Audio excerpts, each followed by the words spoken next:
মৃত্যুর মুখে দাঁড়িয়ে কি কেউ নাচতে পারে?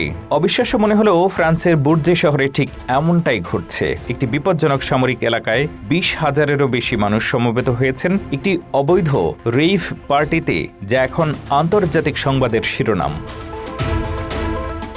গত বৃহস্পতিবার থেকে শুরু হওয়া এই উৎসবটির নাম দেওয়া হয়েছে বুর্জে টেকনিফাল। ফরাসি সামরিক কর্তৃপক্ষ জানিয়েছে এই জায়গাটি গত 150 বছর ধরে কামান, মিসাইল এবং কামানের গোলা পরীক্ষার জন্য ব্যবহৃত হয়ে আসছে। ফলে মাটির নিচে অসংখ্য পুরনো কিন্তু সক্রিয় বিস্ফোরক বা আনএক্সপ্লোডেড অর্ডিন্যান্স থাকতে পারে।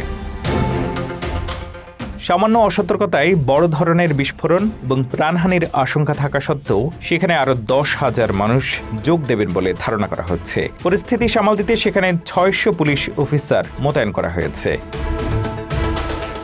আয়োজকরা অংশগ্রহণকারীদের সতর্ক করে দিয়ে বলেছেন, কেউ যেন আগুন না জ্বালান, গর্ত না খুঁড়েন বা মাটি থেকে কোনো বস্তু সংগ্রহ না করেন, কারণ মাটির নিচে থাকা মাইন বা বোমা যে কোনো সময় প্রাণঘাতী হয়ে উঠতে পারে। ইতিমধ্যে 12 জন সামান্য আহত হওয়ার খবর পাওয়া গেছে এবং মাদক সংক্রান্ত অপরাধে অসংখ্য জরিমানা করা হয়েছে।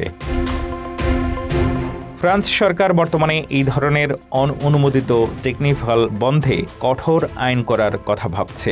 বিনোদনের নামে জীবনকে এমন ঝুঁকিতে ফেলা কতটা যুক্তিযুক্ত তা নিয়ে সোশ্যাল মিডিয়ায় চলছে তীব্র বিতর্ক।